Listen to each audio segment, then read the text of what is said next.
नमस्कार, अपना उत्तर प्रदेश देख रहे हैं आप। आपके साथ मैं हूं अंजलि भंडारी और बड़ी खबर के साथ शुरुआत करेंगे इस बुलेटिन की। बड़ी जानकारी आ रही है, वो आपको बता दें।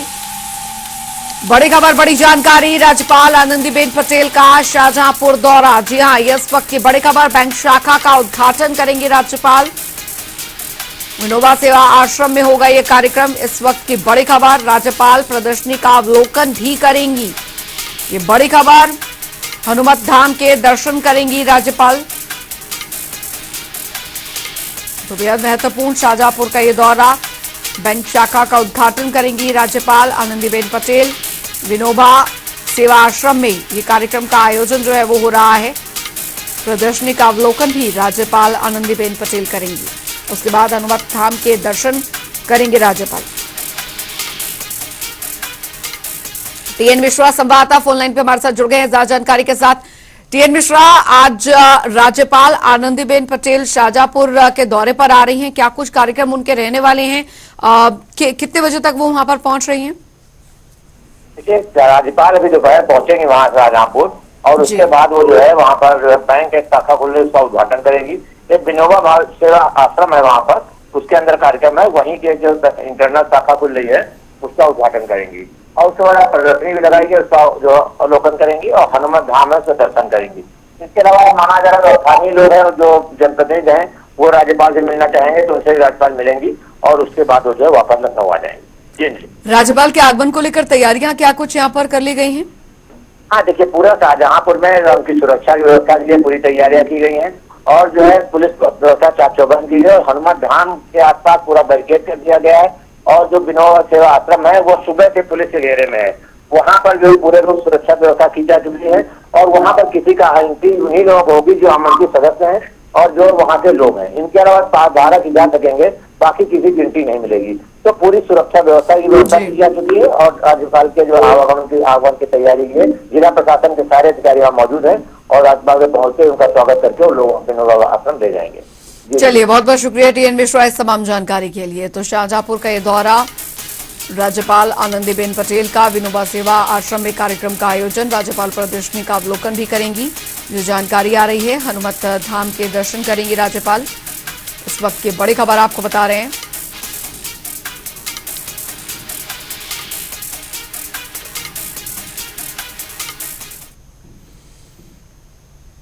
आगे बढ़ेंगे, एक और बड़ी खबर क्यों रुख करेंगे। बड़ी जानकारी आ रही है, वो आपको बता दें। लखनऊ से आ रही है ये बड़ी खबर, जहां पर नेता प्रतिपक्ष को लेकर संशय बरकरार। जी हां, संशय जो है वो बरकरार बना हुआ है। दावेदार में शिवपाल यादव का नाम सबसे ऊपर चल रहा है। इस वक्त की बड़ी खबर, रामाचल, इंद्रजीत, सरोज का दावेदारी जो आगे चल रही है। मुस्लिम चेहरों के रूप में महबूब अली का नाम भी आगे चल रहा है। नेता प्रतिपक्ष को लेकर संशय अभी भी बरकरार है। तो दावेदार में शिवपाल यादव का नाम अभी सबसे ऊपर चल रहा है। रामाचल, इंद्रजीत, सरोज दावेदारी के रेस में हैं। वहीं मुस्लिम चेहरों की अगर बात की जाए तो उसमें महबूब अली का नाम आगे चल रहा है। नेता प्रतिपक्ष को लेकर संशय बरकरार है। तौकीर किदवई संवाददाता हमारे साथ जुड़ गए हैं ज्यादा जानकारी के साथ। तौकीर, फिलहाल जो जानकारी आ रही है कि नेता प्रतिपक्ष को लेकर अभी भी संशय बरकरार है, किन किन का नाम आगे चल रहा है इस रेस में? देखिए, जिस तरह से अभी 2024 का चुनाव हुआ और उसमें तो सबसे बड़ी बात निकल कर आई कि 37 सीटें समाजवादी पार्टी ने जीती है, उसमें जो दलित वोट है वो कहीं ना कहीं समाजवादी पार्टी के साथ आया है और यही बड़ी वजह भी मानी जा रही है, बड़ी जीत की भी। और अब आगे की रणनीति में भी दलित और ओबीसी ही जो पीडीए का नारा अखिलेश यादव की तरफ से दिया गया था वही मजबूती के साथ रखा जाएगा। इसलिए ये तस्वीर भी साफ हो सकती है कि नेता प्रतिपक्ष का जो पद है उस पर भी कोई दलित जो इनका विधायक है वो बैठेगा, क्योंकि सबसे ज्यादा चर्चा शिवपाल सिंह यादव को लेकर थी। लेकिन अंदर खाने से खबर है कि अब इंद्रजीत सरोज जो विधायक है और उनका जो बेटा है पुष्पेंद्र सरोज, अब वो सांसद भी हो चुका है। यानी कि पुष्पेंद्र जो इंद्रजीत सरोज है वो बड़े नेताओं में गिनती हो चुकी है समाजवादी पार्टी में। इसके पहले जब वो बसपा सरकार में थे तो कई भारी भरकम मंत्रालय उनके पास थे, नंबर 2 के नेता थे। यानी कि इंद्रजीत सरोज एक बड़ा नाम है समाजवादी पार्टी में और दलित वर्ग से आते हैं। और जिस तरह की राजनीति हुई है लोकसभा चुनाव में, उसके नजरिए से आगे जो लोकसभा चुनाव हो, विधानसभा 2027 के चुनाव होने हैं, अब दलित चेहरों को ही आगे किया जाएगा, चाहे समाजवादी पार्टी हो, चाहे बहुजन समाज पार्टी हो या फिर भारतीय जनता पार्टी हो। तो अब नेता प्रतिपक्ष की कुर्सी पर आपको दलित समाज का कोई विधायक नजर आ सकता है। फिलहाल चर्चा इस बात की तेज है और कई नाम भी इसमें शामिल है, लेकिन इंद्रजीत सोरो सबसे आगे चल रहे हैं फिलहाल। जी, तो आखिर लेकिन इस बीच अब कुल मिलाकर देखना ये होगा कि तैयारियां तो ये आगे की चल ही रही है सपा में, क्योंकि सपा पूरी तरीके से चाहेगी कि अब उत्तर प्रदेश की सियासी जमीन में जो खोई जमीन है उसे किसी न किसी तरीके से वापस 2027 तक लिया जा सके। लेकिन इस बीच सपा में एकजुटता बनी रहे, सपा में कोई टूट ना आए, खासकर शिवपाल सिंह यादव को लेकर मैं कह रही हूं, क्योंकि हाल फिलहाल इससे पहले जो कुछ हुआ वो सबको पता है। वो यहां पर पूरी तरीके से साधने की चुनौती रहेगी अखिलेश यादव के सामने। और देखिए, आपको बता दें कि 2022 के चुनाव से ही शिवपाल सिंह यादव का पार्टी में कद लगातार बढ़ रहा है। इस 2024 के लोकसभा चुनाव में भी काफी कुछ जो था, आपको चाहे प्रत्याशी का चयन हो या फिर प्रदेश अध्यक्ष को बदलने की कवायद हो, इन सब में शिवपाल सिंह यादव की रजामंदी शामिल थी। और इस जो नेता प्रतिपक्ष का जो कुर्सी खाली होगी अखिलेश यादव के लोकसभा जाने के बाद, इस नेता प्रतिपक्ष पर भी शिवपाल सिंह यादव की मर्जी का ही विधायक बैठेगा।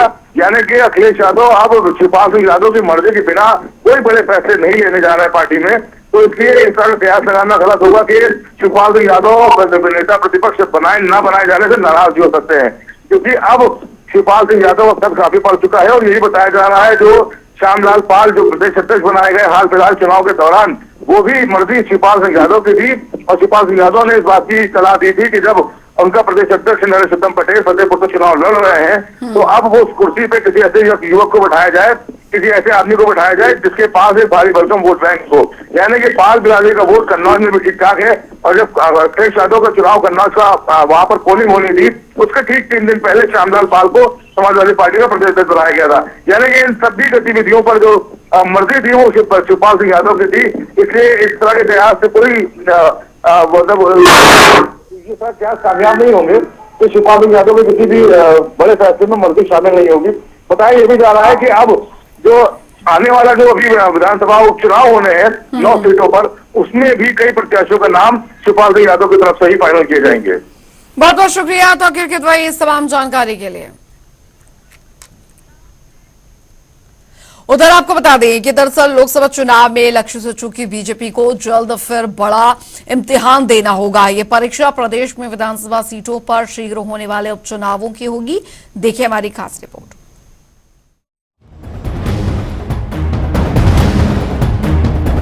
विधानसभा उपचुनाव की तैयारी शुरू, योगी मोदी का होगा लिटमस टेस्ट। लोकसभा चुनाव में झटका, फिर होगी अग्नि परीक्षा।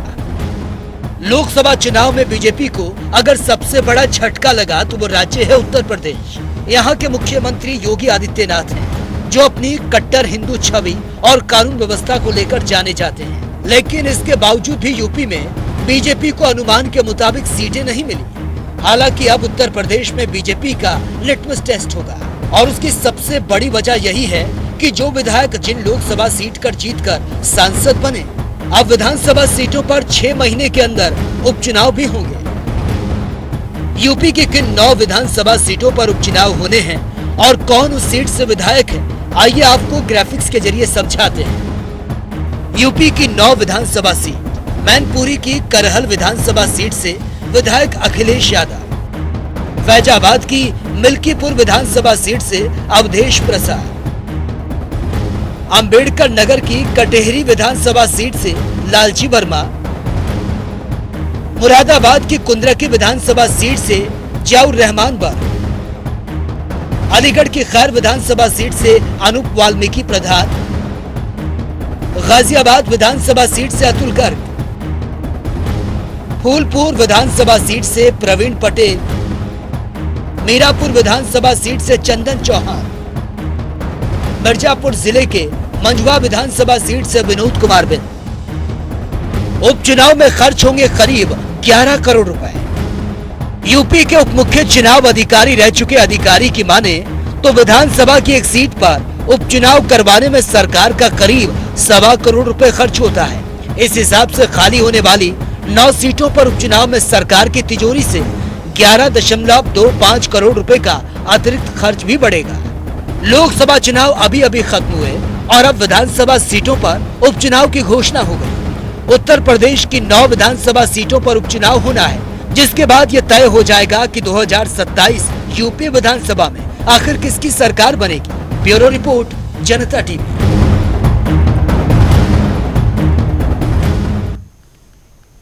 और रुक करेंगे इस बीच आ रही एक बड़ी खबर की और बड़ी जानकारी हरदोई से आ रही है। तो हरदोई से बड़ी खबर, हरदोई में हुआ बड़ा हादसा। ये बड़ा हादसा हुआ है, झोपड़ी पर पलटा बालू से भरा ट्रक। ये दर्दनाक हादसा है कि परिवार के 8 लोगों की मौत हो गई इस हादसे में।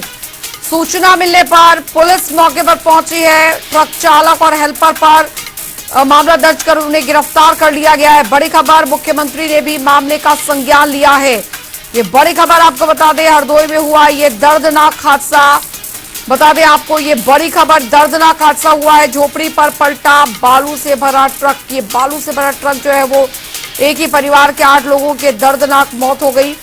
आपको बता दें ये दर्दनाक हादसा हुआ है। चालक और हेल्पर को गिरफ्तार कर लिया गया है।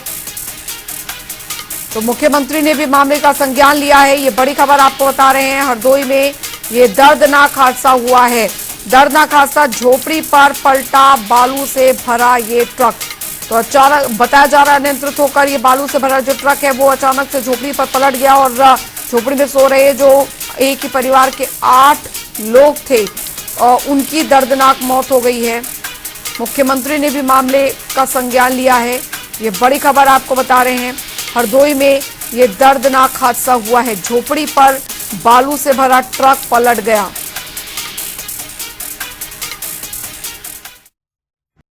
ऐसा हम घर पे बाहर लेटते हैं और एकदम से ट्रक की आवाज आई, हम जग गए।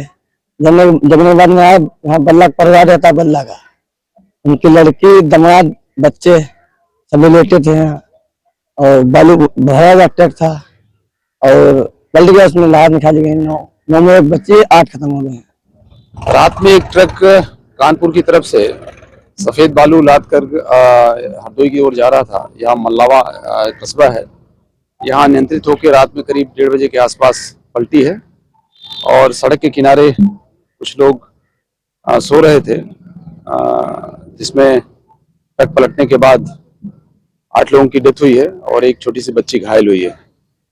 अभी हम लोग घटनास्थल पे हैं, देख रहे हैं ये दुर्घटना कैसे हुई। जो डेड बॉडीज हैं उन्हें पोस्टमार्टम के लिए भेज दिया गया है। ट्रक का जो ड्राइवर है वो भी पकड़ा गया है और आगे की पूछताछ की जाएगी कि ये दुर्घटना कैसी हुई और कहां से कहां जा रहा था। जो प्रथम दृष्टया जानकारी मिली है वो यही है।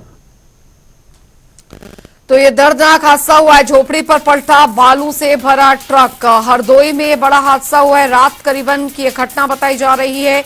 एक ही परिवार के 8 लोग इस झोपड़ी में थे और जिस दौरान ये हादसा हुआ, एक बच्ची घायल बताई जा रही है जिसका इलाज चल रहा है। तो चालक और हेल्पर को गिरफ्तार कर लिया गया है, मामला दर्ज कर लिया गया है।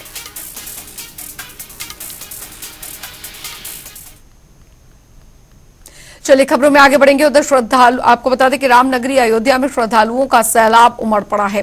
ज्येष्ठ माह के तीसरे मंगलवार को लाखों की संख्या में श्रद्धालु हनुमानगढ़ी पहुंचे, जहां श्रद्धालुओं ने सिद्धपीठ हनुमान मंदिर में दर्शन पूजन कर हनुमान जी का आशीर्वाद प्राप्त किया और मंगल जीवन की कामना की।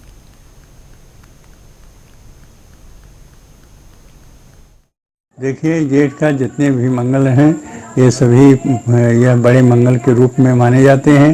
हर महीनों के कुछ ऐसे दिन हैं जो महत्वपूर्ण होते हैं। जेठ के महीने का जो मंगल है वह मंगलकारी होता है। जो उसके संबंध में जो हनुमान जी की सेवा, हनुमान जी की अनुष्ठान पूजा करते हैं उनका कल्याण होता है। इसलिए आज जो यह जेठ का दूसरा मंगलवार है, इसमें जो लोग साधना करते हैं हनुमान जी की कृपा उन पर बनी रहेगी और इस कृपा से उनको कल्याण होगा और मन वांछित फल की प्राप्ति होगी। इसलिए जो व्यक्ति का कल्याण होता है उसी साथ संसार का कल्याण होता है, देश का कल्याण होता है। उधर आपको बता दें कि कांग्रेस ने उत्तर प्रदेश में यह धन्यवाद यात्रा की शुरुआत की है। ये यात्रा आज से लेकर 15 जून तक चलाई जाएगी, जिसको लेकर कांग्रेस के नवनिर्वाचित सांसद किशोरीलाल शर्मा ने बयान दिया है। उन्होंने कहा कि इस यात्रा से कार्यकर्ताओं में काफी जोश देखने को मिल रहा है। ये तो आप देख रहे हो, क्योंकि अभी हम लोग जितना उत्साह से कार्यकर्ता आ रहा है शायद उतना हम अंदर अकोमोडेट नहीं कर पाएंगे। अंदर हमारी चेयर्स बड़ी कम लगी हैं, क्योंकि पहले ये बहुत बाहर होना था कार्यक्रम, तो लेकिन फिर इन हाउस हुआ कि चलो हम मैडम के घर पे बुला रहे हैं सबको, तो इसलिए अंदर इतनी चेयर नहीं, मेरा लगता है बहुत से कार्यकर्ता हमारे बाहर रहेंगे। आप देखिएगा उत्साह है, अरे सब लोग आ रहे हैं, देखिए अपने उससे। और चलिए फिलहाल वक्त एक छोटे से ब्रेक का हो चला है, फौरन लौट रहे हैं।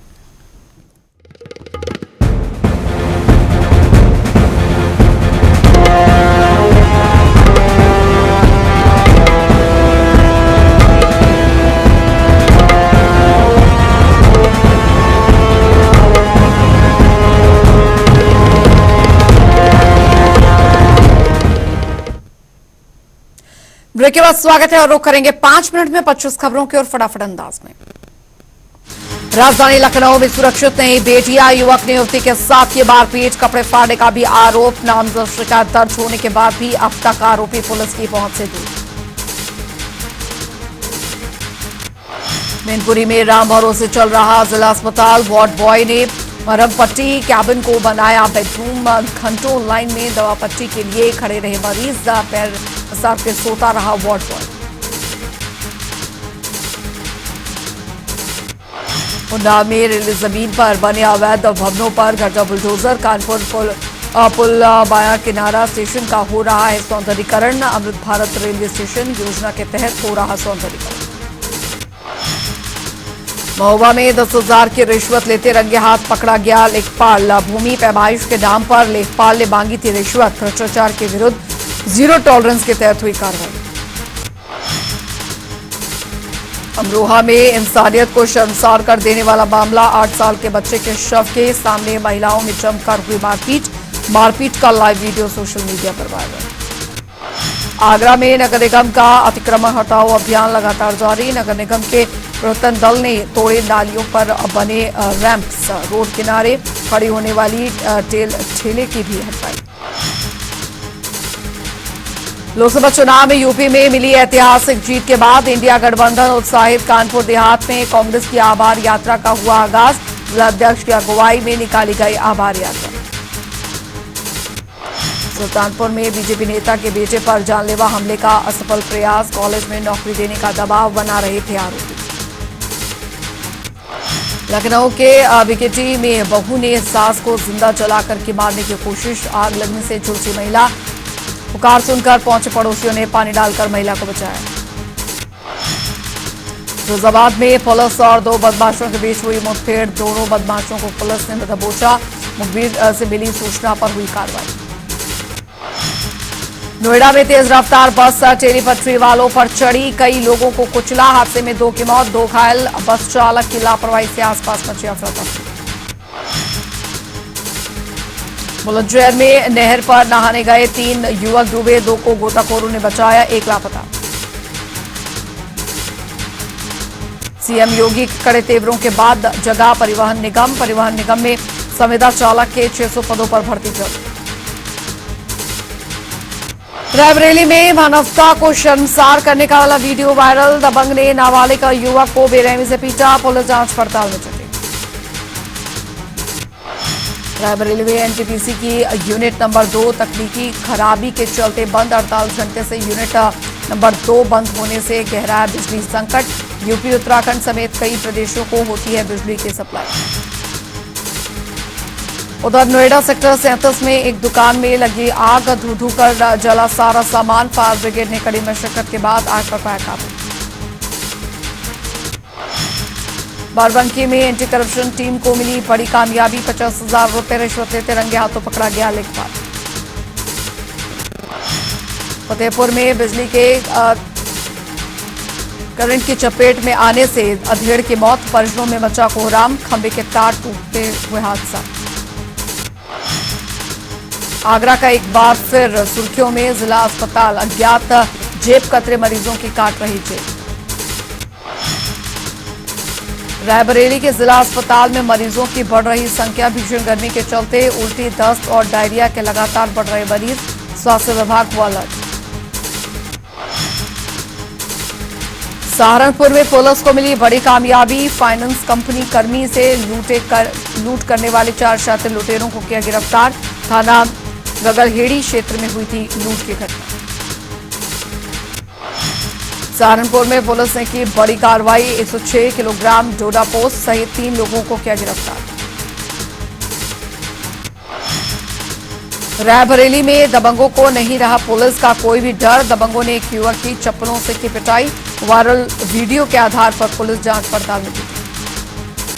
फतेहपुर में एसपी ने चलाई तबादला एक्सप्रेस। 5 निरीक्षक और 24 उप निरीक्षकों का किया तबादला। कई चौकी प्रभारियों के कार्य क्षेत्र में फेरबदल। बाराबंकी में पुलिस और बदमाश की हुई मुठभेड़। 315 बोर, 1 खोखा, 1 जिंदा कारतूस भी बरामद। और चलिए इसी के साथ उत्तर प्रदेश की खबरों में अभी के लिए फिलहाल इतना ही। वक्त एक छोटे से ब्रेक का।